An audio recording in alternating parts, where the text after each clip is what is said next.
Queria agradecer o convite feito pela ABA, pela UNB. Queria agradecer as falas dos que me precederam aqui, a professora Sônia Barbosa, professor João Pacheco, a professora André, a doutora Débora Duprá.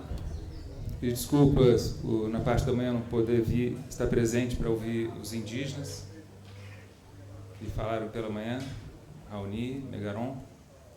Agradecer também o Movimento Xingu Vivo, Madeira Vivo, Tapajós Vivo, que nós tivemos uma audiência semana passada e eles puseram uma série de informações importantes sobre a questão das hidrelétricas nesses rios e também reforçar o convite para que eu estivesse presente.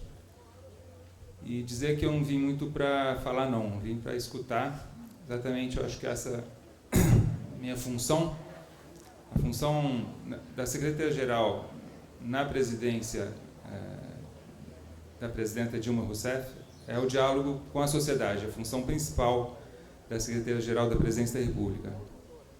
E dentro da Secretaria-Geral, a Secretaria Nacional de Articulação Social, que é a que eu passei a assumir faz apenas 30 dias, a função central da minha secretaria é exatamente implementar o diálogo. O Dr. Gilberto Carvalho, que é o ministro, chama que a Secretaria Nacional de Articulação Social é o coração da Secretaria-Geral da Presidência da República. Então, escutando as várias análises aqui apresentadas, né, foi possível construir um quadro bastante preocupante dessa questão das hidrelétricas. Eu já venho acompanhando isso há bastante tempo. Posso dizer que desde a ditadura militar também acompanho, desde que na União das Nações Indígenas, um coordenador nacional, Hilton Krenak, já discutimos essas questões das hidrelétricas na Amazônia. E nos últimos 2 anos, para dizer apenas, dar uma referência, né, eu venho acompanhando de perto a questão de Belo Monte, dialogando bastante com o Dom Erwin Kreutler, que a gente também gostaria de prestar homenagem como um dos principais líderes daquela região, principais defensores daquelas populações.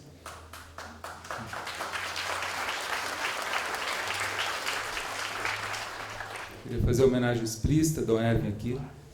E participei da organização de um debate feito pelo conjunto de populações ribeirinhas, indígenas, pescadores, Ministério Público, cientistas da plataforma Crítica Belo Monte, por um lado, por outro lado, praticamente todo o setor governamental, FUNAI, IBAMA, Eletronorte, enfim, com o presidente Lula. Foi uma reunião de quase 4 horas, onde os argumentos, parte a parte, foram fartamente colocados.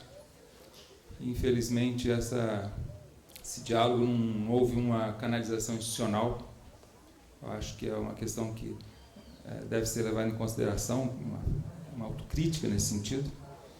E colocar aqui as questões elencadas aqui, que eu vi nessas décadas de acompanhamento, e particularmente nos últimos anos, particularmente nessa audiência também, né, elas são extremamente legítimas, né? Eu acho que essas questões referentes a, por exemplo, processo de audiências públicas, né, eu já tinha lido um texto do professor Jean-Pierre Leroy, que aponta várias questões com relação a essa questão das audiências, né?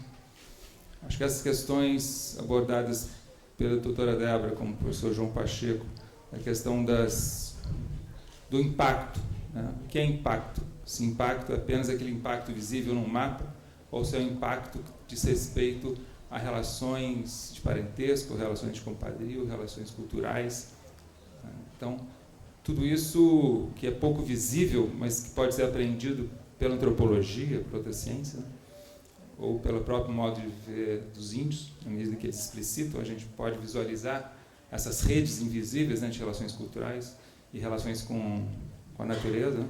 Tudo isso realmente deve ser revisado, revisitado, para a gente poder repensar a questão desses projetos. Eu acho que várias colocações foram feitas aqui importantes, acho que todas foram extremamente relevantes, mas eu gostaria de assinalar que a doutora Débora quase que fez uma agenda, assim, dos principais temas que foram abordados pelos outros também, né? Que é a questão central do modelo de desenvolvimento, a questão do conceito de energia limpa, né? A questão do método de estudos, né? Enfim, a questão da visão norte-americana que ela abordou, se essa opção de criar parques que vão preservar o passado, né? Então, todas essas questões constroem uma agenda importante de interlocução.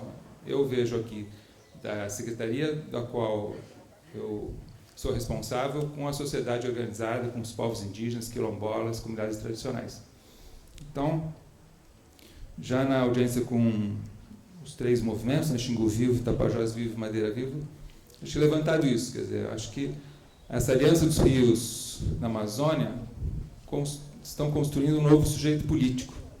Eu acho que esse sujeito político deve ser fortalecido, visibilizado e levado em consideração, e a agenda que eles trazem para a discussão do país, acho que é essa agenda que a gente deve trabalhar para, enfim, passar daqui para frente a talvez proceder diferente na questão dessas construções de hidrelétrica. Houve uma reunião do PAC, há poucos dias, do PAC 2, uma reunião, todos os agentes do PAC, e quando a pessoa me fez o relato do que foi discutido ali, no fim do relato, a minha reação instantânea foi: eu acho que a gente não tem que discutir PAC, tem que discutir um novo modelo de desenvolvimento, porque edital monta o conjunto de empreendimentos planejados, por exemplo, no Rio Tapajós, Telespires, né, que não é possível a gente pensar num processo sofrido, processo de disputa permanente, antagonismo permanente e de judicialização permanente. Acho que é um processo muito desgastante, eu acho que não interessa a ninguém.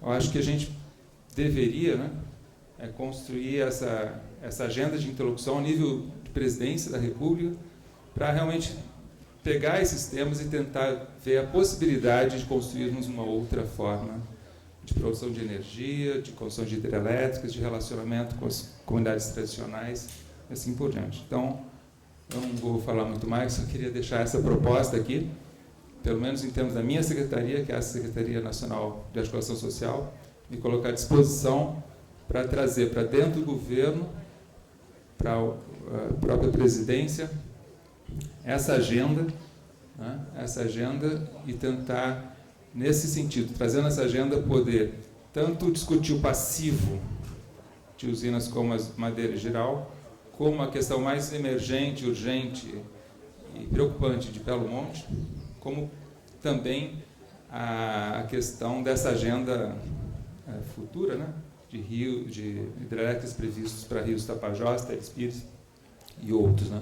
Então, acho que a gente podia construir uma agenda com esses 3 temas: o passivo, o imediato, o urgente e o futuro, né? E essa agenda, em termos de conteúdo, que diz respeito aos métodos de construção, em todos os sentidos, né? Métodos de debate com as populações atingidas, métodos de investigação de impactos, métodos de aferição das questões relativas ao meio ambiente, às comunidades, às suas culturas e, principalmente, centralmente, a partir de estudos, tentar levar a nível de presidência a discussão do modelo de desenvolvimento, que eu acho que disso que se trata realmente. Obrigado.